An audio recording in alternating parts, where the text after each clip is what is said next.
Hey, welcome back. Welcome to our weekly edition of All Things Women in Sports. We got a lot to talk about this week, so we will start with softball. The second season of the Athletes Unlimited Softball League, AUSL, is all coming to a head because playoffs start this Thursday. This morning, actually, the Portland Cascade secured the third and final spot in the playoffs after the Carolina Blaze defeated the Oklahoma City Spark, eliminating OKC from playoff contention. So, we now know it will be the Portland Cascade versus the Chicago Bandits, facing off in the one and only play-in game this Thursday at 8 p.m. Central Time. And the winner will go on to face the reigning AUSL champions, the Utah Talons, right here on your screen, in a best-of-3 games championship series. If the Bandits win, that sets up a rematch of last year's finals, which Utah won in a 2-game sweep. Game 1 of the AUSL Championship is this Saturday at noon Central Time, right here on ABC. And just last week, Chicago Bandits star Skylar Wallace made league history with 3 home runs in a single game to lead the Bandits past the Carolina Blaze. But it wasn't just that. Across the 2-game series, Wallace went 9 for 10 with 4 total home runs, 9 RBIs, and 7 runs scored. Also this weekend, it's time for the 2026 WNBA All-Star Weekend in Chicago, and it all kicks off with a fan festival at McCormick Place Thursday evening. Then the highly anticipated three-point contest and Shooting Stars event will be Friday at 5 p.m. Central Time, and it all culminates in the All-Star Game this Saturday at 7:30 p.m. Central, right here on ABC and Channel 8. And it's shaping up to be a huge event. StubHub is reporting this year's All-Star Weekend ticket sales are up 32% over last year's record-breaking year. Get this weekend's ticket sales are nearly 8 times higher than the last time Chicago hosted the event in 2022. And while 63% of StubHub's purchases are coming from Illinois, sales are also spanning more than 40 different states. Now, in other WNBA news, Toronto Tempo head coach Sandy Brondello has apologized for comments she made about Atlanta's Angel Reese. Brondello has been issued a 1-game unpaid suspension after she called Reese a, quote, protected species. The comments came during Toronto's loss to Atlanta on Friday. Brondello was caught on a hot mic protesting a foul call.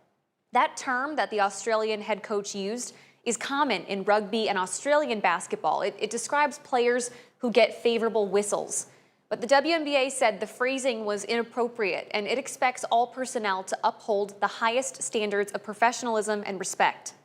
Brondello apologized publicly, saying she understands her words carry an impact, particularly for Black women, and that goes beyond what she intended. Reese also responded, saying there is no place for discrimination in the league, and she's grateful to move on. In college hoops, several conferences are joining forces to overhaul women's basketball officiating.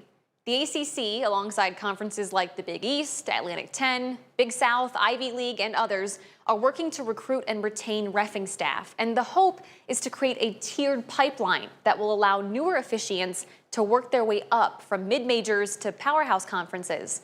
It comes after years of calls for more dedicated women's basketball game referees. All right, last week was the 2026 ESPY Awards, which celebrates the best from the last year in sports. And taking home the Best Breakthrough Athlete Award was U.S. Olympic gold medal figure skater Alyssa Liu. She beat out a stacked field like Macklin Celebrini and Fernando Mendoza. And it's just the latest award for Liu, who took 2 years off from competitive skating to focus on her mental health before returning to the ice in time for the Milano Cortina Winter Olympics.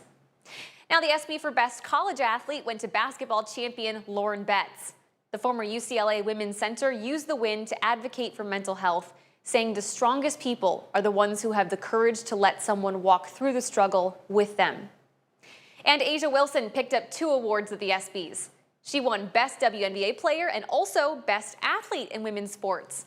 It's the second time she's won both awards after also sweeping in 2024, and it's well-deserved. During the 2025 season, Wilson won WNBA MVP, the scoring title, Defensive Player of the Year, and Finals MVP. No other player in WNBA or NBA history has swept all 4 in a single season. All right, in tennis, the WTA is now going to require all players to undergo gene testing in order to play in any tour event, including Grand Slams. Starting today, players must submit a one-time gene test.